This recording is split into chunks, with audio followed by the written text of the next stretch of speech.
Right then. Welcome to our countdown of the top 10 cars you need to see. Now, I know what you're thinking, another list, but trust me, this isn't just some cobbled-together nonsense you scroll past while waiting for the kettle to boil. Oh no. This is a collection of automotive titans, engineering marvels, and in some cases, utterly bonkers machines that redefine what it means to have four wheels and an engine. Or in some increasingly common cases, four wheels and a very, very big battery. We're going to be looking at vehicles that stir the soul, quicken the pulse, and in one or two instances might just make you question the sanity of the people who designed them. From speed demons that will rearrange your internal organs to luxury rides so opulent they make Buckingham Palace look like a garden shed. We've got it all covered. These are the cars that dreams are made of, the posters on bedroom walls, the reasons grown men make silly noises. So, buckle up, because we're about to embark on a journey through the absolute pinnacle of motoring. Whether you're a die-hard petrol head, a tech enthusiast, or just someone who appreciates beautiful, powerful things, there's something here for you. Prepare to be amazed, perhaps a little bit jealous, and definitely entertained. This is it, the ultimate showcase of automotive brilliance. Let's get on with it.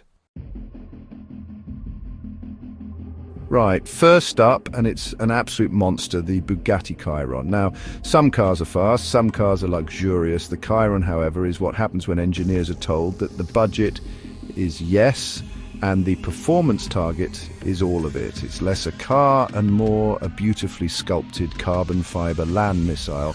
The sheer audacity of its existence is something to behold. It's the successor to the Veyron, a car that many, including myself, thought was the absolute zenith, the final word in road-going speed. But Bugatti, in their infinite Franco-German wisdom, decided, no, we can do more. And more they did. Let's talk numbers, shall we? Because the Chiron's numbers are frankly preposterous. An 8-litre quad-turbocharged W16 engine, 16 cylinders. That's like strapping two V8s together and then feeding them a diet of pure, unadulterated ambition. It produces somewhere in the region of 1,500 horsepower. 1,500? That's enough to power a small village, or more excitingly, propel this 2-ton behemoth from a standstill to 60 miles per hour in under 2.5 seconds. Top speed? Well, it's electronically limited to 261 mph, presumably to stop the tyres from turning into molten cheese or the earth from spinning off its axis. But it's not just about raw, unadulterated, organ-squashing speed. Oh no, step inside if you're lucky enough to be invited, and you're cocooned in a world of exquisite leather, polished aluminium, and carbon fibre, so perfectly woven it could be displayed in an art gallery.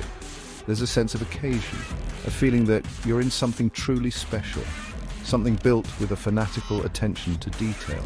The seats are more comfortable than your favourite armchair, yet they'll hold you in place when you decide to explore the car's frankly terrifying performance envelope.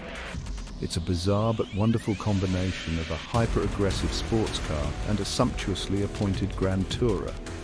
Driving it, or rather unleashing it, must be an experience akin to being strapped to the front of a Hurricane. The acceleration doesn't just push you back into your seat, it tries to merge you with it on a molecular level. The noise from that W16 isn't just an engine note, it's a symphony of controlled explosions. A deep guttural roar that turns into a manic howl as the revs climb. And yet reports suggest that when you're not trying to break the sound barrier, it can be relatively docile, almost. Sensible? Almost. It's the automotive equivalent of a heavyweight boxer who also happens to be a concert pianist. The Chiron isn't just a car, it's a statement. It's a testament to what is possible when engineering boundaries are not just pushed but utterly demolished. It's a hypercar that laughs in the face of compromise, a machine that costs millions and is worth every single penny to those who can afford such magnificent excess. It's a rolling piece of art, a technological tour de force, and quite simply one of the most extraordinary vehicles ever created by mankind. It sets a benchmark so high other manufacturers need a rocket to even see it. Next, we have something that, on the surface, couldn't be more different from the Bugatti, yet it's equally revolutionary in its own way, the Tesla Model S. Now, I've had my, let's call them discussions about electric cars in the past, The lack of noise, the range anxiety, the feeling that you're driving a very expensive milk float. But even a Luddite like me has to admit the Model S, particularly in its plaid aorta detaching variant, is a serious piece of kit. It's the car that made electric power not just viable, but desirable, and terribly quick. The party trick of the Model S, especially the plaid, is its acceleration. It's not fast in the traditional sense, it's instantaneous. There's no build-up of revs, no dramatic gear changes, just gone. One moment you're stationary, the next you're trying to peel your eyeballs off the back of your skull. 0 to 60 in under 2 seconds. In a family saloon, that's not just progress, that's witchcraft. It's the kind of acceleration that embarrasses supercars, confuses physics, and probably violates several laws of nature. And it does it all in eerie, almost unsettling silence, like a very fast ghost. Then there's the whole autopilot business. Now, this is where things get a bit controversial. The car can, to a certain extent, drive itself. It can steer, accelerate, brake, change lanes on the motorway. It's clever, undeniably. But is it driving? Is it engaging? Or is it just a very sophisticated cruise control that allows you to, I don't know, catch up on emails while hurtling down the M4? I still maintain that the best computer is the one between your ears, especially when piloting several tons of metal and lithium-ion. But the tech is impressive, a glimpse into a future that may or may not involve actual human input. Inside, it's dominated by a massive touchscreen that controls pretty much everything. It's minimalist, almost stark, like an Apple store on wheels. Some love it, finding it clean and futuristic. Others, like me, might miss the reassuring click of a well-damped switch or the tactile feel of a proper button. But there's no denying the space. With no bulky engine or transmission tunnel, the interior is cavernous. You could probably fit a reasonably sized Badger in the front boot, or frunk, as the Americans insist on calling it. It's practical, in a way a car that can outrun a cheetah has no right to be. The Model S has fundamentally changed the automotive landscape. It proved that electric cars could be more than just glorified golf carts.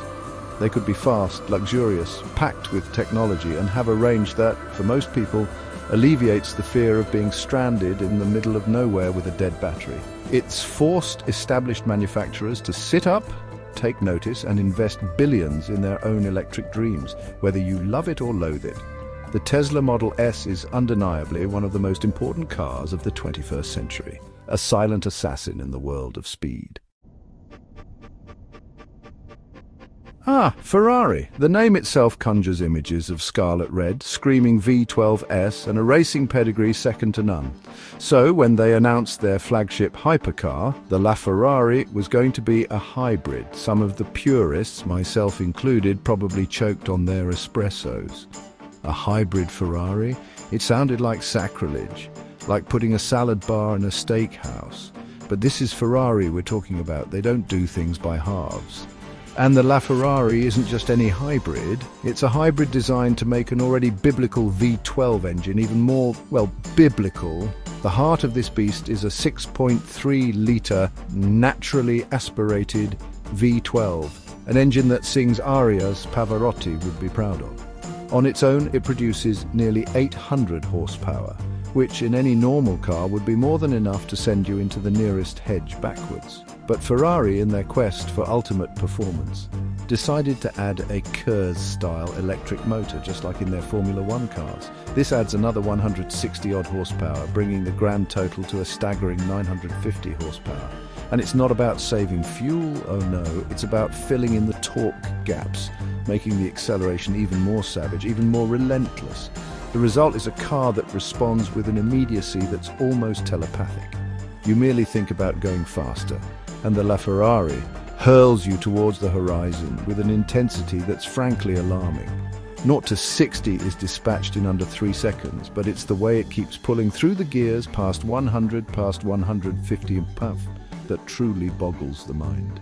The sound is pure, unadulterated automotive theatre, a shrieking, wailing crescendo that could wake the dead and make them cheer.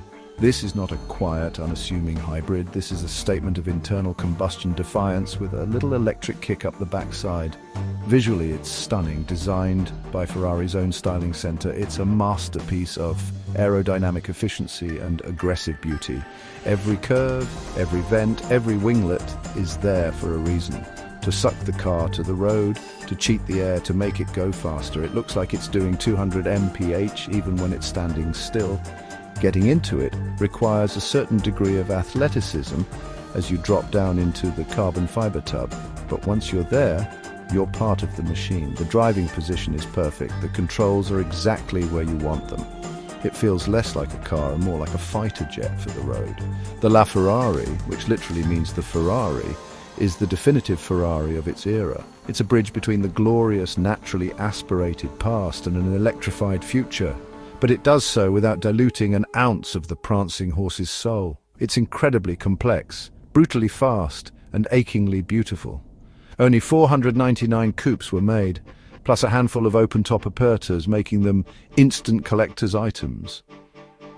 It's a car that demonstrates Ferrari's engineering prowess and their unwavering commitment to building the most exciting driving machines on the planet. A masterpiece, plain and simple. Now, if Ferrari is the surgeon's scalpel, precise and devastatingly effective, then Lamborghini is the sledgehammer. And the Aventador is the biggest, loudest, angriest sledgehammer in their toolkit. This is not a car for shrinking violets. This is a car for people who want to make an entrance, a statement, and possibly cause a minor earthquake. It's everything a Lamborghini should be. Outrageous, theatrical, and powered by an engine that sounds like God gargling gravel. It's the bedroom poster car made real, a V12 wedge of pure, unadulterated lunacy. At the heart of the Aventador lies a monstrous, naturally aspirated 6.5-litre V12. In a world increasingly turning to turbochargers and hybrid systems, this glorious lump of Italian engineering is a magnificent anachronism. It screams, it bellows, it howls its way to the red line, delivering a soundtrack that is both terrifying and addictive. Horsepower figures vary depending on the specific model, SVJ, Ultime, etc. But they all start around the 700 mark and head northwards with alarming enthusiasm.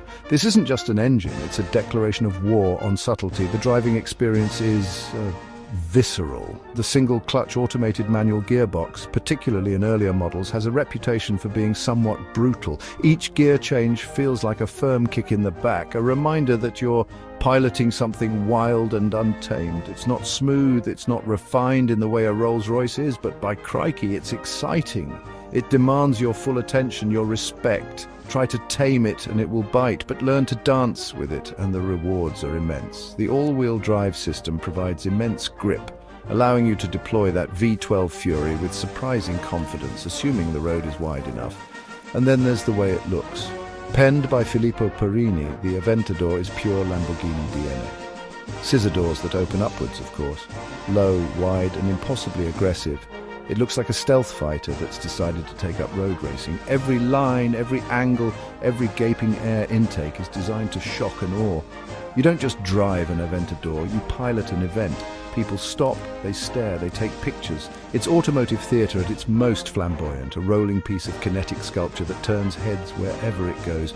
The Aventador has been with us for a while now, a glorious decade-long reign as Lamborghini's flagship V12. It's the last of a dying breed, a final defiant roar from the age of purely internal combustion hypercars from Sant'Agata. It's impractical, it's thirsty, it's probably a nightmare to park, but who cares? It's a Lamborghini. It's meant to be all those things. It's a car that appeals to the child in all of us, the one who still draws spaceships with massive engines. An icon of excess and utterly wonderfully, magnificently bonkers.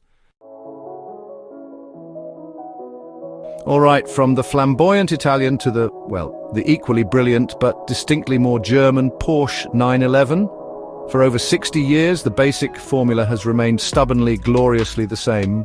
Engine in the back, 2+2 seating, if your rear passengers are legless gnomes, and a silhouette that is instantly recognizable. Some might call it lazy design, I call it perfecting perfection.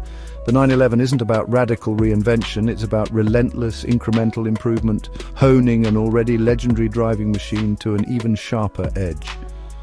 The genius of the 911 lies in its duality.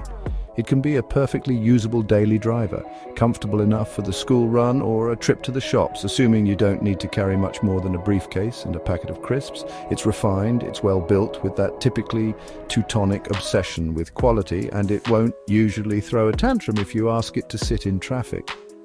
It's the sensible supercar, if such a thing can truly exist, but don't let that fool you into thinking it's gone soft. Oh no, not by a long shot. Because when you find a good piece of road, or better yet a racetrack, the 911 transforms.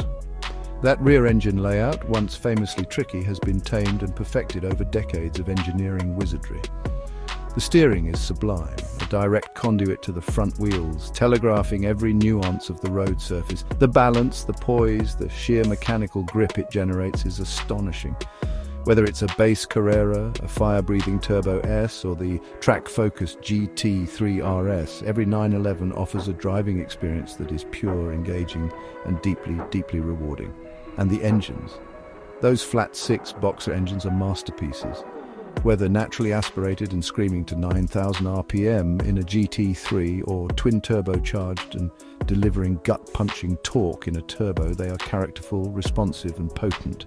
The sound too is unique, a distinctive metallic howl that is pure Porsche, coupled with either a slick manual gearbox for the purists or the lightning-fast PDK dual-clutch transmission. The powertrain is always a willing and exhilarating partner in crime. The 911 is more than just a car, it's an institution. It's a benchmark against which all other sports cars are measured. It has consistently proven that evolution can be just as exciting as revolution. It's a car that appeals to discerning drivers who appreciate engineering depth, timeless design, and a driving experience that connects them to the machine and the road in a way few other cars can. It's not the loudest nor the flashiest, but for many, including myself, it's quite possibly the most complete sports car in the world. Utterly, enduringly brilliant. Right, now for something completely different. We've had speed, we've had noise, we've had track-focused lunacy. Now it's time for silence, for opulence, for a car that doesn't shout about its abilities, but rather whispers them in a very refined, very expensive accent. I am, of course, talking about the Rolls-Royce Phantom. This isn't a car you drive, it's a car in which it's less a mode of transport and more a mobile statement of extreme wealth and impeccable, if somewhat ostentatious taste. The first thing that strikes you about the Phantom is its sheer presence. It's vast, genuinely enormous. You could probably park a small hatchback in its shadow. The iconic Pantheon grille, topped by the Spirit of Ecstasy, announces your arrival with an authority that borders on regal. The coach doors open outwards, inviting you into an interior that redefines the word luxury. This is not mere leather and wood. This is craftsmanship of the highest order, where every stitch, every veneer, every piece of switchgear feels like it's been laboured over by artisans for weeks. Inside, it's a sanctuary of calm. Rolls-Royce engineers are obsessed with silence, and in the Phantom they've achieved something remarkable. The outside world, with its noise and its peasants, simply melts away. You are cocooned in a bubble of serenity, gliding along on what Rolls-Royce calls a magic carpet ride, and it truly feels like it. The suspension is so sophisticated, so adept at ironing out imperfections in the road, that you feel like you're floating. It's an incredibly soothing, almost therapeutic experience. You don't hear the engine, you merely sense its distant, effortless power. Speaking of the engine, under that colossal bonnet lies a twin-turbocharged V12.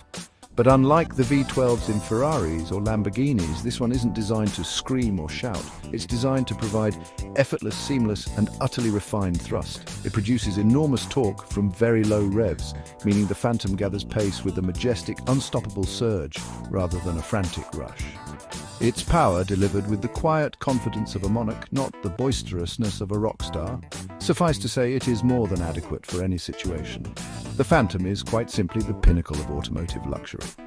It's a car for those who value comfort, craftsmanship, and exclusivity above all else.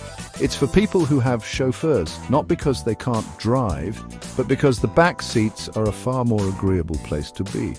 You can even commission your own artwork to be displayed in the gallery on the dashboard. It's bespoke, it's beautiful, and it costs a king's ransom. But for those who can afford it, there is, quite frankly, nothing else like it on earth. A truly majestic machine. Now back to the pointy end of performance and to Woking, home of McLaren. If the LaFerrari was Italy's hybrid hypercar statement, then the P1 was Britain's thunderous reply. And what a reply it is.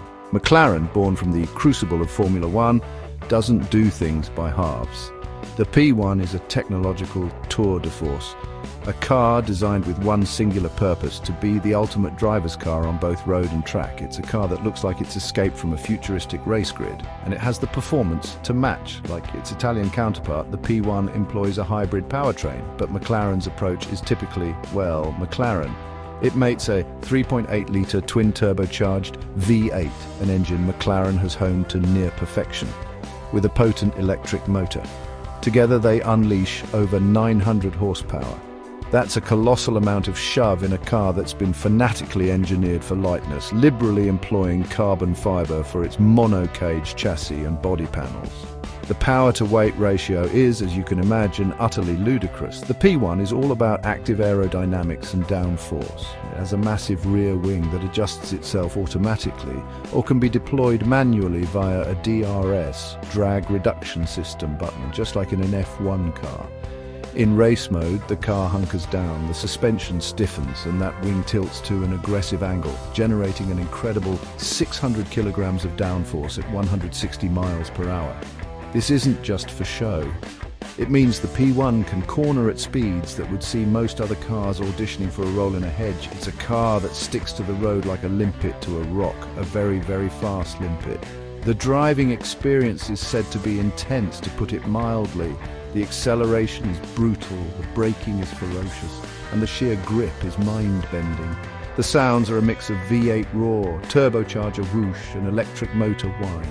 A symphony of modern high performance. It's not a car for the faint-hearted.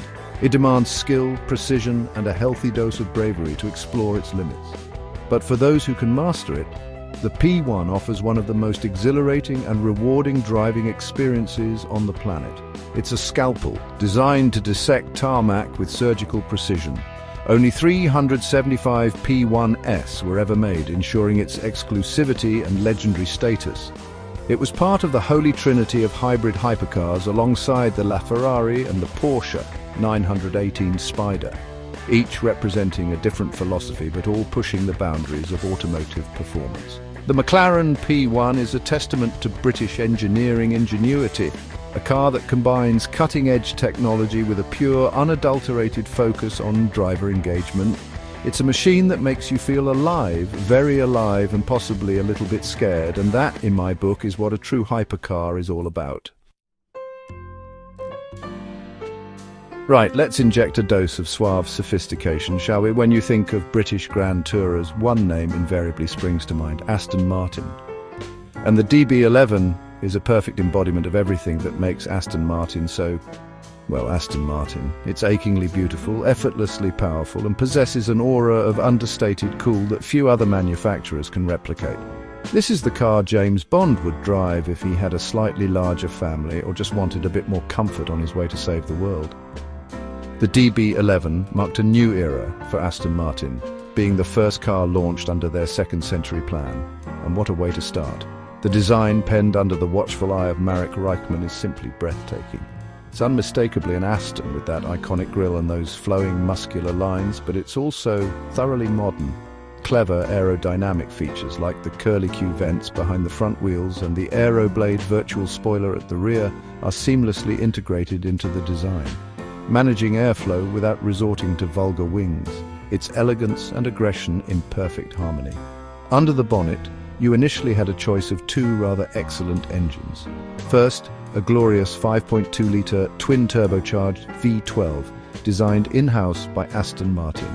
This engine produces a colossal wave of torque and a soundtrack that is pure, cultured aggression, a smooth baritone roar that builds to a magnificent crescendo.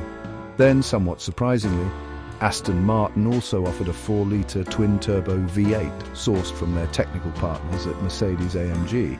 And far from being the poor relation, this V8 is an absolute gem, lighter, more agile, and with a character all its own. Both provide effortless, continent-crushing performance. Inside, the DB11 is a haven of leather, Alcantara, and beautifully crafted trim.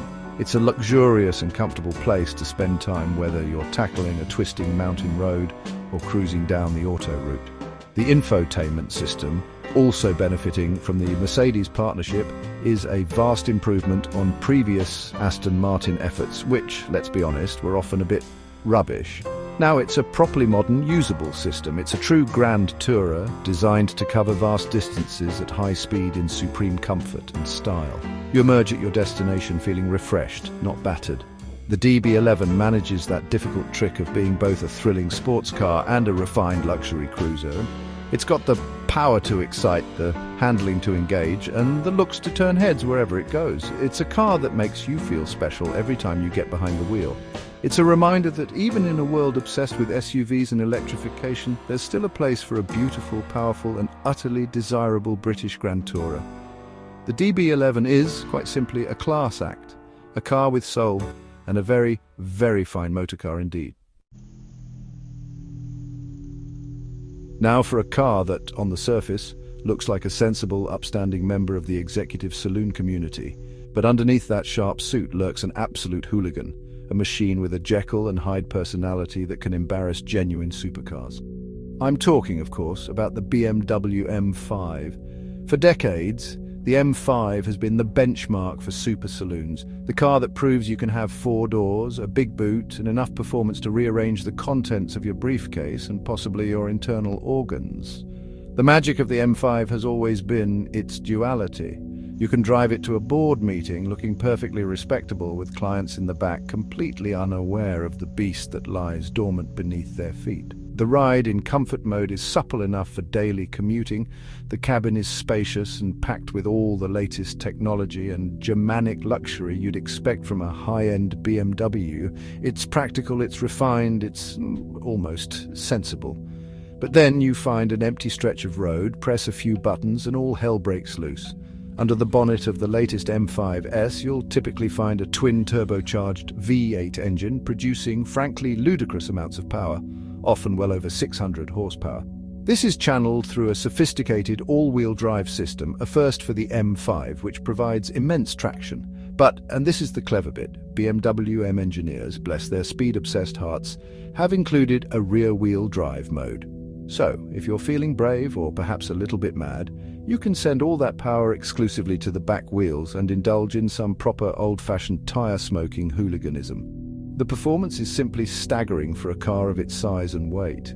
0 to 60 times are deep into supercar territory, often sub 3.5 seconds. But it's not just straight-line speed. The M5 handles with an agility that belies its bulk. The steering is precise, the chassis is incredibly well balanced, and the brakes are more than capable of hauling it all down from warp speed. It's a car that shrinks around you on a challenging road, egging you on, daring you to push harder. It's an engineering marvel how they make something so big feel so nimble.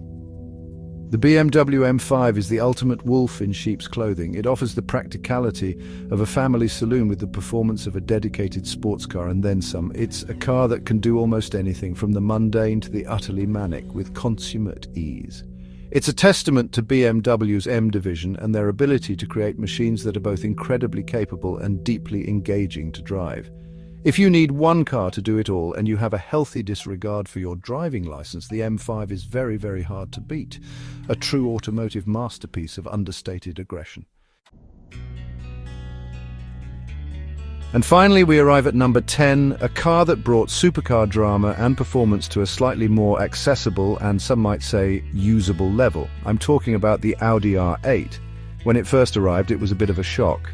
Audi, the sensible, well-engineered German brand, building a mid-engined supercar to take on Porsche and Ferrari. Some scoffed, but the R8 quickly proved its doubters wrong. It was, and still is, a phenomenal piece of engineering, blessed with stunning looks and, crucially, a magnificent engine. The R8's party piece, especially in its later iterations, is its naturally aspirated V10 engine. Shared with its cousin, the Lamborghini Huracan, this 5.2-litre masterpiece is a glorious throwback in an era of downsized, turbocharged everything. It revs with a ferocity and sings a song that is pure, spine-tingling motorsport. The throttle response is instantaneous, the power delivery is linear and addictive, and the noise, oh, the noise! It's a high-pitched, multi-layered howl that could make angels weep with joy and devils tap their feet. It's one of the greatest sounding engines ever put into a road car, period. But the R8 isn't just about that glorious V10, it's also a remarkably easy car to live with for a supercar. Visibility is surprisingly good. The cabin is beautifully built with Audi's typical attention to detail and high-quality materials, and it's comfortable enough for long journeys. The Quattro all-wheel drive system provides immense grip and confidence in all weather conditions, making its supercar performance accessible to drivers who might find a rear-wheel drive Italian thoroughbred a bit too intimidating. It's the supercar you could genuinely use every day, if your fuel budget allowed. The design of the R8 has always been a strong point. It's low, wide and purposeful, with those distinctive side blades on earlier models giving it a unique visual identity. It manages to look exotic and aggressive without being overly flamboyant or shouty. It's a more restrained, more Teutonic take on the supercar aesthetic, but no less captivating for it. It turns heads, but in a slightly more appreciative, less look-at-me way than some of its rivals. It's got a sort of understated confidence that's very appealing. The Audi R8 has carved out its own niche in the supercar world. It offers a compelling blend of breathtaking performance, courtesy of that sensational V10, with everyday usability and Audi's renowned build quality. It's a car that can thrill you on a racetrack one moment and then comfortably take you to the supermarket the next, assuming you only need a small amount of shopping. It's a testament to Audi's engineering prowess and their ability to create a machine that is both incredibly exciting and remarkably sensible. A truly brilliant all-rounder and a fitting end to our list. Well, there you have it. Our whirlwind tour of 10 cars that, frankly, you absolutely need to see. And if you're very lucky, perhaps even drive one day. Thanks for watching our countdown of the top 10 cars you need to see. From the mind-bending speed of the Bugatti Chiron to the everyday supercar brilliance of the Audi R8, and all the glorious, noisy, silent, luxurious and downright bonkers machines in between, it's been quite a ride, hasn't it? These are the vehicles that push boundaries, ignite passions and make the world of motoring a far more exciting place. Of course, a list like this is always going to be subjective. You might have your own favourites, cars you think should have made the cut, or perhaps some you think didn't deserve their place, and that's the beauty of it. The world of cars is vast and varied, with something to stir the soul of almost everyone. The important thing is the passion, the engineering, the sheer joy that these incredible machines can bring.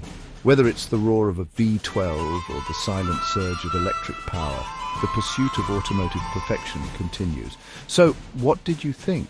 Which car was your favourite? Which one did we criminally overlook? Let us know in the comments below. I'm sure it will make for some spirited discussion. And of course, if you enjoyed this little automotive adventure, don't forget to like, comment and subscribe for more amazing content. There's plenty more where this came from. Until next time, keep the revs up and the shiny side skywards.